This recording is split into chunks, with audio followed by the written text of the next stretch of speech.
Now, Egypt has become the first African country to cut interest rates in an emergency meeting, also cutting by the most ever. The North African nation did this to limit the economic impact from the global coronavirus outbreak.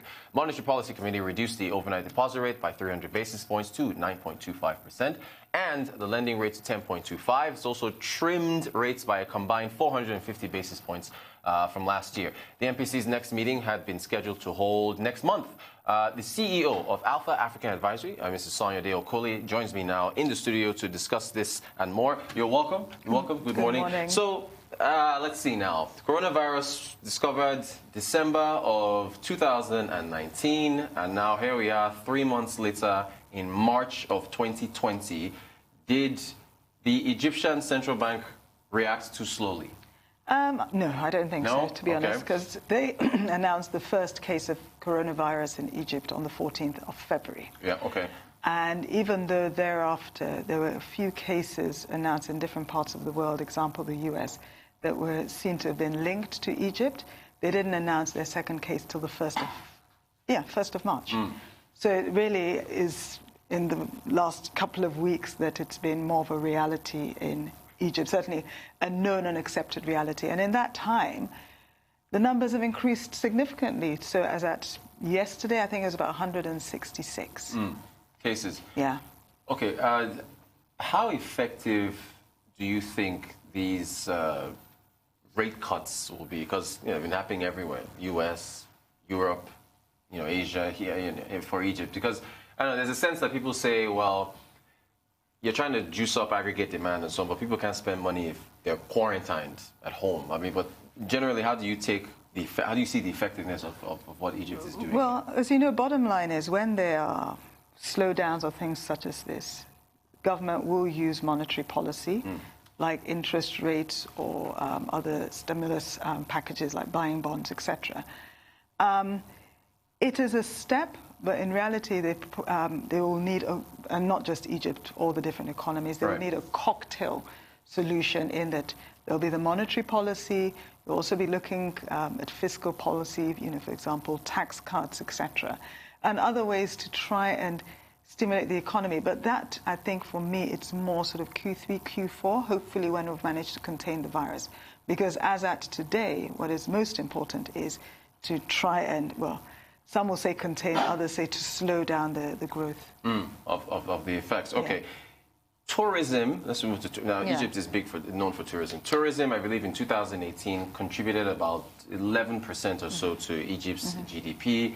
Was about 9–10% of their total employment, and I believe foreign investor or foreign visitor spending was coming out about $12–13 billion. So tourism, it's significant, very, very important to Egypt's economy. That being the case, I understand they've announced they're halting flights coming in. Wise decision? Well, the bottom line is, if you look at across the world now, people are putting up their gates, because in so many of these countries, the incidence of coronavirus is actually imported. So they need to find a way of doing it. And yes, tourism is significant to the Egyptian economy, but so is it to a lot of other economies that have had to close their borders. And yes, it might be 11% of the GDP, but they've also got to try and protect the other 89%. Aha. Okay, so with that being said, then, I guess, I mean, this goes without saying, but for an economy like theirs, for others who depend on tourism, the sooner Corona goes away, the better. Absolutely. And I think what's made it worse, and you see that with what's happening at the markets, is the uncertainty. We have not gone this way before. We're all still trying to grapple as to what this means across so many segments of society and how we mitigate the effects. Well, we'll have to take a quick breaking news here. Nigeria, of course, has confirmed its third case of coronavirus in Lagos, the country's business capital. The Lagos State Commissioner for Health, Akin Abayomi, tweeted this morning. He said the case is a 30-year-old Nigerian lady who returned from the United Kingdom on March 13th. She's now in isolation and receiving care at the Mainland Infectious Disease Hospital in Yaba. The two previous cases recorded in Nigeria were males, the Italian businessman and one of his close contacts, a Nigerian who eventually tested negative. She returned on the 13th of March after a 10-day stay in the United Kingdom. And due to our surveillance at the airport, she went into self-isolation at home, and subsequently, during her self-isolation period, she became unwell with a fever and a dry cough. We went to collect her samples from her home and to ascertain that she was complying with our self-isolation practices. And indeed she was. And we retrieved a sample from her and we tested that sample. And that sample tested positive.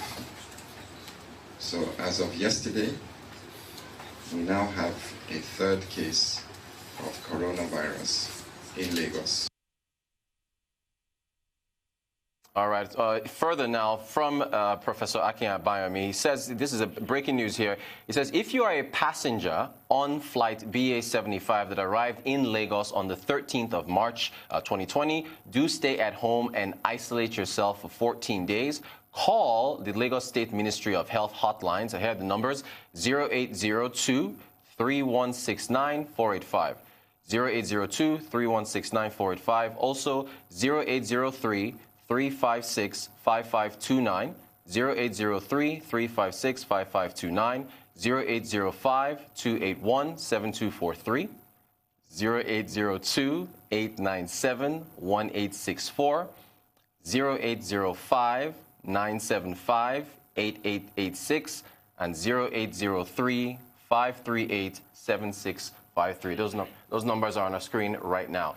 Breaking news there with that third update of the coronavirus case in Lagos. So, Mr. Okoli, this is happening in real time, and you were just saying that this is unfolding in front of all of us. And you know, so with this, what's the outlook here? I mean, I can't ask you for your crystal ball to see how this ends, but if cases keep coming up, and I think that's people's fears that, especially with what's going on, a lot of people are trying to come back home because Nigeria is seen as a safe place, but they're coming from places that have a higher rate of infection. And the concern is about importing further infections, which is why the point we were just making, why, though you might question why Egypt, despite how significant tourism is, have decided to close their borders. And the reality is, now is not the time for non-essential travel. It's not easy, it's not comfortable, but we have not been this way before. As I said, it's not business as usual. And everybody across the globe needs to accept that and act accordingly. What does business fall into as non-essential travel? If, for example, you have a deal, Alpha African Advisory has a deal to close somewhere, I mean, would that, completely non-essential, if you ask me, because, you know, especially in the age of technology, I can use voice calls, I can use video calls, etc. Essential travel are things like healthcare, you know, where you need to, like right now you have children schooling abroad trying to come back home so they're not stranded. But we really know what non-essential is. What it means. Okay, let's, from Egypt now to Ghana now. Ghana says it's setting a $2 billion estimate for the restructuring of contracts with independent power producers in an effort to reduce its liabilities as far as power is concerned. I wanted to take your thoughts on that as well, with what's happening in Ghana. I should end with this question, but I want to start with this particular question. Yeah, when will we see an end to African countries and power headlines? When? 5, 10, 15, 20 years from now? When African countries sort out power. But they never seem to be able to sort out power. It's just... But yes and no. Right. Because at the end of the day, you know, the last time we spoke about this story, we were talking about the fact that here's an African country that has an oversupply. Right. You know, and yes, obviously we're going to talk about the issues associated with that, but that in itself does seem like a feat. Right? Yes. Because in so many other countries, that you know, a power deficit is the problem. So I'm hoping we're all kind of stumbling our way towards a solution. Yes. Okay. Well, I'm not hoping we're stumbling, But I'm hoping we're making progress towards that solution. Even though it does seem like there's some stumbles. Exactly. Okay. So couldn't they? Because I know that the Ghanaian government is trying to. This excess power is costing about $500 million annual, and they're trying to settle that with the independent power providers. Can't they export it to neighboring countries or? In theory, yes. Because remember, again. I think it was about a month ago, there was a headline, and they're looking to invest in their transmission capacity. Because if you don't have the transmission capacity, you're not going to be able to get the power to where you want to. Right, so, right. Yeah. Okay, I have to bring up renewables. Isn't that $500 million annual bill possibly better spent on renewable energy? In theory, but they already have the legal obligation. So they've signed take-or-pay contracts. So they're ending up that $500 billion you're talking about is paying for power that they're not taking or they're not using. So what they could do with that money, it's great in theory, but right now they've got to address the fact that, yes, that they have these liabilities. And the Minister of Finance, I think just around the time he was reading his budget, said if this doesn't go unchecked, the liability could grow to about $12.5 billion by 2023. So this is something they really are working assiduously to address immediately. Okay, so I think we and I talked about this before. In South Africa, they're facing ESCOM, their issues. President Ramaphosa came out and said, okay, you know what, we're going to look at renewables. We only have a minute left, but in a minute, if you can. When does that conversation gather steam for renewables and African nations to, well, okay, after you've settled your liabilities like Ghana and so on, you can face it? You're having it in part. So say, for example, Nigeria, there's a lot more money being made available, say, from the development finance institutions, etc. But it will take a while for us to get there. Yeah. We appreciate you coming in and being part of our breaking news there. Mrs. Sanyade Okoli, CEO of Alpha African Advisory, thank you so much for joining us on the Global Business Report.